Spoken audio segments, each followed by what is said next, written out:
En 1866, le salon de peinture se tient toujours au Palais des Beaux-Arts, sur les Champs-Élysées, et il est présenté dans le journal L'Événement par un jeune homme qui se lance dans la critique d'art, Émile Zola.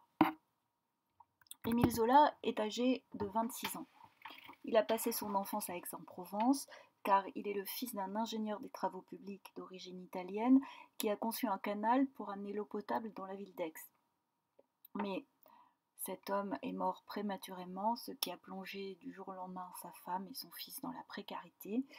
Et dans son enfance, Émile Zola fait l'expérience du mépris des riches et il commence à se révolter contre les préjugés de la bourgeoisie. Révolte que l'on retrouve dans sa critique du Salon de 1866. À 18 ans, il monte à Paris pour passer son baccalauréat et malheureusement il le rate 2 fois. Mais cela ne l'empêche pas de se lancer dans le journalisme et dès 1863, Zola collabore aux rubriques de critique littéraire et artistique de différents journaux parce qu'il connaît bien la peinture moderne. Il fréquente de nombreux peintres que lui a présenté son célèbre ami aixois Cézanne. Cézanne lui a présenté Courbet, Manet, Monet, Pissarro. Et donc, c'est ainsi qu'en avril 1866, le directeur de l'événement confie à Émile Zola le compte-rendu du salon de peinture. Mais Zola est révolté par 2 injustices dans l'organisation de ce salon. La première injustice, c'est qu'un peintre d'origine allemande s'est tiré une balle dans la tête après que le jury a refusé d'exposer ses tableaux. Or, le salon, pour un peintre, c'est le principal moyen de se faire connaître et de trouver des clients, donc de survivre. Zola intitule donc son premier article consacré au salon « Un suicide ». Et il n'hésite pas à présenter les organisateurs du jury comme les responsables de ce suicide. La seconde injustice, selon Zola, c'est que le jury a refusé les tableaux proposés par Manet. Or, en 1866, tous les artistes, les jeunes artistes, considèrent que Manet est un génie qui incarne l'avant-garde. Mais Manet a été écarté parce que 3 ans auparavant, il a déclenché un énorme scandale en exposant Olympia. Zola accuse donc le jury du salon de valoriser la médiocrité, de transformer l'art en un brave bourgeois en pantoufles et en chemise blanche et de substituer au langage humain des niaiseries de parfumeurs. Il décide de commencer son compte-rendu du salon par un éloge de Manet. Au total, Zola, dans ses articles, se montre si insolent et si agressif à l'égard du jury du salon et à l'égard aussi du public qu'il se fait mettre à la porte par le directeur de l'événement avant même d'avoir terminé son compte-rendu. Mais il a tout de même réussi à publier 6 articles très importants dans lesquels il expose sa conception de la modernité en peinture. Je vais donc étudier la présentation de Manet par Émile Zola. Manet a envoyé au salon de 1866 2 tableaux, le Fifre et l'acteur tragique. Et ces 2 tableaux ont été refusés par le jury. Zola commence donc son compte-rendu en exprimant son admiration pour Manet et en le félicitant d'être capable de déplaire au jury. Je viens aujourd'hui tendre une main sympathique à l'artiste qu'un groupe de ses confrères a mis à la porte du salon. Si je n'avais pour le louer sans réserve la grande admiration que fait naître en moi son talent, j'aurais encore la position qu'on lui a créée de paria, de peintre impopulaire et grotesque. Manet est effectivement un peintre impopulaire parce que, bien qu'il soit lui-même un grand bourgeois, il peint des toiles qui vont complètement à l'encontre de la morale bourgeoise et même du goût bourgeois. Et Zola montre que finalement, si Manet a été refusé par le jury, c'est parce que sa peinture n'était pas suffisamment médiocre. Avant de parler de ceux que tout le monde peut voir, de ceux qui étalent leur médiocrité en pleine lumière, je me fais un devoir de consacrer la plus large place possible à celui dont on a volontairement écarté les œuvres et que l'on n'a pas jugé digne de figurer parmi 1500 à 2000 impuissants qui ont été reçus à bras ouverts. Zola va développer dans sa critique une métaphore de la virilité qui va de pair avec une critique de l'impuissance des peintres à la mode. Ensuite, Zola s'adresse directement à Manet et lui montre que ses difficultés avec les organisateurs du salon sont en fait la preuve de son originalité et de son véritable talent. Et je lui dis, consolez-vous, vous ne pensez pas comme tous ces gens-là. Vous peignez selon votre cœur et votre chair. Vous êtes une personnalité qui s'affirme carrément. Vos toiles sont mal à l'aise parmi les niaiseries et les sentimentalités du temps. Restez dans votre atelier, c'est là que je vais vous chercher et vous admirer. Pour Zola, on voit que Manet est le paradigme de l'artiste véritable parce qu'il est authentique, parce qu'il est personnel et puissant. Ce sont les deux critères de l'art selon Zola.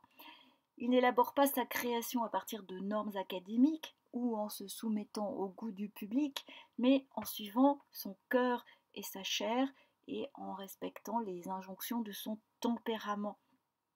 Manet est pour Zola un esprit supérieur dont les toiles puissantes écrasent les tableaux médiocres que le jury et le public encensent.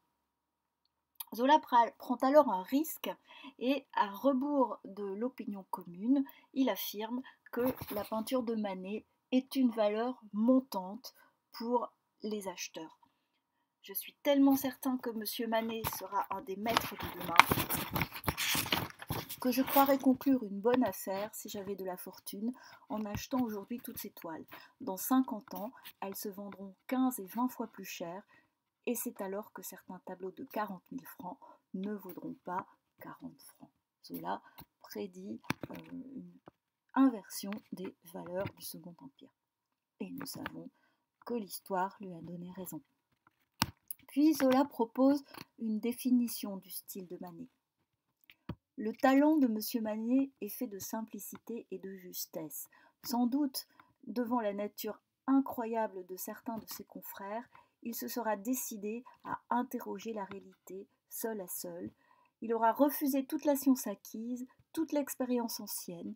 Il aura voulu prendre l'art au commencement, c'est-à-dire à l'observation exacte des objets.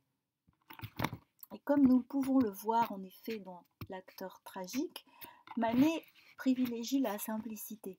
Il synthétise son sujet. Il supprime les détails. Il réduit sa couleur au maximum, c'est-à-dire à un simple contraste de noir et de beige. Et d'autre part, il refuse l'idéal pour peindre le réel.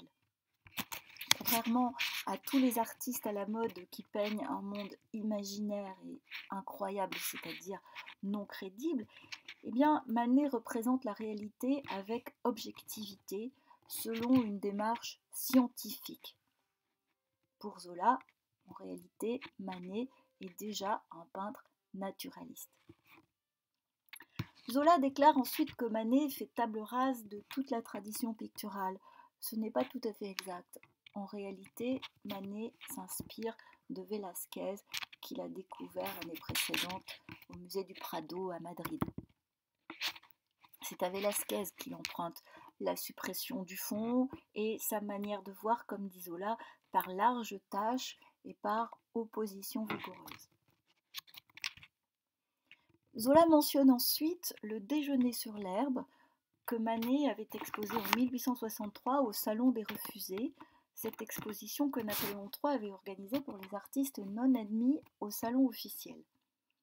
Ce déjeuner sur l'herbe avait déclenché un scandale parce qu'on y voyait une femme nue dans un sous-bois en compagnie de deux messieurs élégamment habillés. C'était bien sûr une atteinte à la pudeur, d'autant plus que la femme a fixé le spectateur avec effronterie et avait étalé ses vêtements au premier plan du tableau, et d'ailleurs même ses sous-vêtements puisqu'on voit son jupon. Manet avait même ajouté un panier de fruits renversé qui, depuis la Renaissance, symbolisait le péché consommé. Alors Zola déclare avec audace que ce tableau est un chef-d'œuvre. J'ai revu le déjeuner sur l'herbe, ce chef-d'œuvre exposé au Salon des Refusés. Et je défie nos peintres en vogue de nous donner un horizon plus large et plus remplie d'air et de lumière. Pour Zola, l'intérêt de ce tableau se trouve dans le contraste puissant de l'ombre au niveau du sous-bois et de la lumière à l'arrière-plan. Se trouve la baigneuse. Oui, vous riez encore parce que les ciels violets de Monsieur Nazon vous ont gâté. Il y a ici une nature bien bâtie qui doit vous déplaire. Et en effet, à l'inverse des peintres populaires et récompensés par des médailles comme Henri Nazon, qui peignait, comme vous voyez ici, de jolis couchers de soleil mélancoliques dans un style romantique, eh bien, Manet préfère peindre des paysages puissants. Il privilégie la force plutôt que le charme. Et pour Zola, le déjeuner sur l'herbe est également un chef-d'œuvre parce que la figure féminine principale n'est pas une créature idéale, mais une femme réelle, solidement charpentée. Puis, nous n'avons ni la Cléopâtre en plâtre de M. Gérôme, ni les jolies personnes roses et blanches de M. Dubuff. Nous ne trouvons malheureusement là que des personnages de tous les jours, qui ont le tort d'avoir des muscles et des os comme tout le monde. Je comprends votre désappointement et votre gaieté en face de cette toile. Il aurait fallu chatouiller votre regard avec des images de boîte à gants. Alors, Zola compare la figure féminine du déjeuner sur l'herbe à la Cléopâtre de Gérôme, qui lui parlait en plâtre parce qu'elle est une copie de statues antiques selon lui. Et pour Zola, l'imitation de l'antique n'est plus acceptable en 1866. Il apprécie Manet parce qu'il sait sortir de l'académisme. Zola fait preuve d'une très grande audace en attaquant Gérôme parce que Jérôme était l'un des artistes les plus en vue du Second Empire. Et les musées se disputaient ses toiles. Et d'ailleurs, dans celui de Nantes, on peut en voir 4. Cette tête de femme coiffée de cornes de bélier, ce Fiferraro, cette vue de la plaine de Thèbes et le prisonnier. C'était un peintre extrêmement populaire. Quant à Dubuff, eh bien, les belles dames s'arrachaient ses portraits parce qu'il possédait un talent incomparable pour les transformer en délicieuses créatures, en poupées ou, comme le dit Zola, en jolies friandises. Et en attaquant Dubuff, Zola prend encore des risques car Dubuff était un membre du jury du salon et surtout il était le portraitiste officiel de l'impératrice Eugénie. Mais voilà, Zola se moque des convenances et il accuse les organisateurs du salon et ses contemporains de promouvoir une peinture de boîte à gants, c'est-à-dire une peinture décorative, efféminée et totalement dépourvue de valeur artistique.